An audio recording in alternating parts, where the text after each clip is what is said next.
Hi everyone, मेरा नाम महेश चंद्र है और हम यहाँ पे करने वाले हैं एक इंडिविजुअल का रेसिडेंट स्टेटस। तो सबसे पहले हम इसकी बेसिक कंडीशन करने वाले हैं कि बेसिक कंडीशन क्या होती है। ठीक है, बेसिक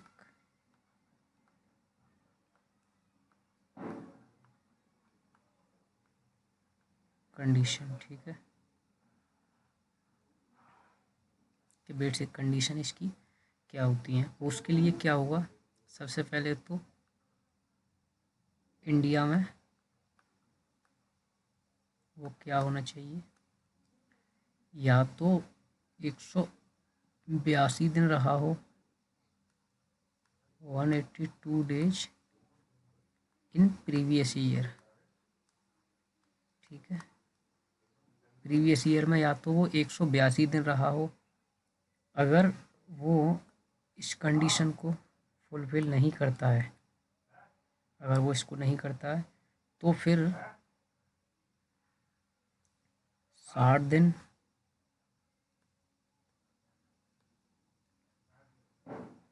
प्रीवियस ईयर में रहा होना चाहिए वो, और इसके साथ साथ 365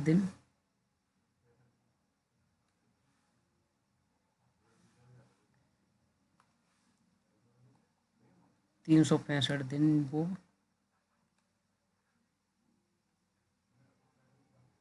और प्रीवियस ईयर में, यानी कि या तो वो इस एक कंडीशन को फुलफिल कर दे जो 182 दिन वाली है प्रीवियस ईयर की। अगर वो इसको फुलफिल नहीं कर पाता है तो उसको या तो वो 60 दिन प्रीवियस ईयर में रहा हो, उसके साथ साथ 365 दिन उसके पिछले 4 साल में होनी चाहिए। ठीक है, अगर वो इन दोनों में से कोई भी एक कंडीशन फुलफिल कर देता है तो उसको क्या मानेंगे हम,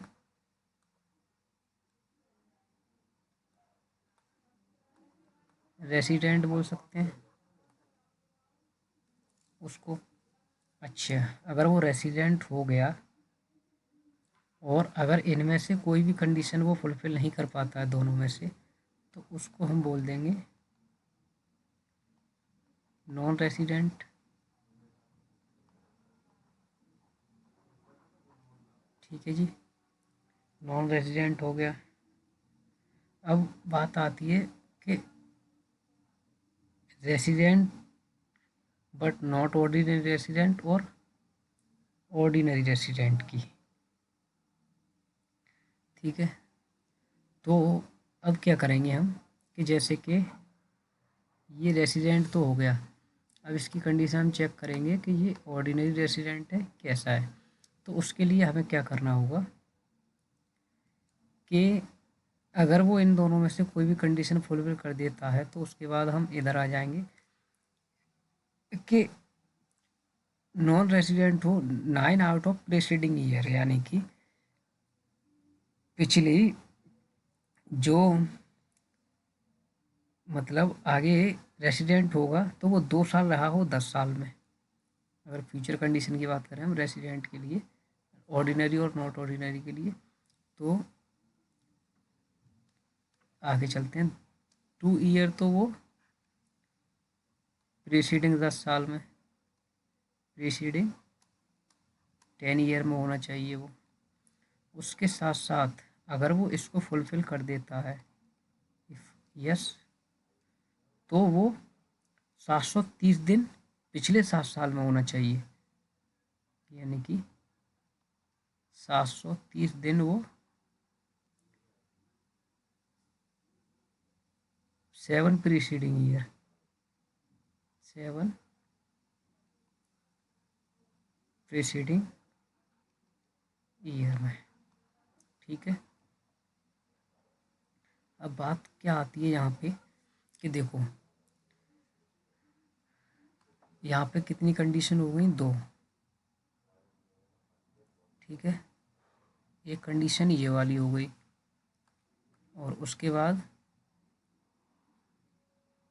एक ये हो गई।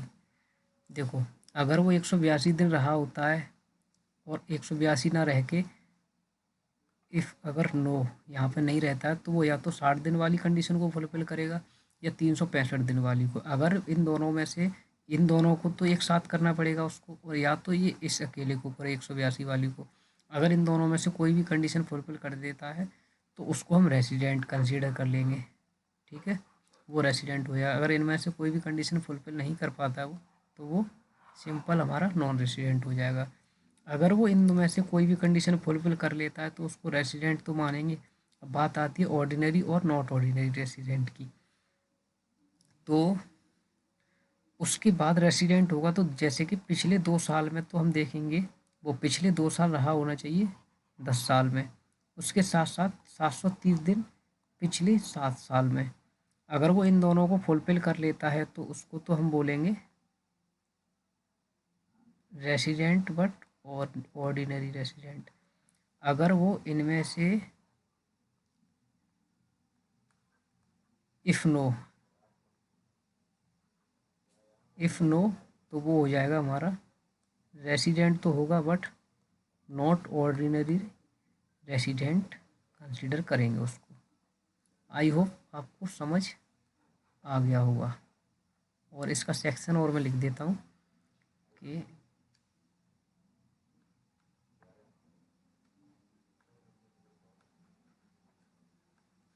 Resident status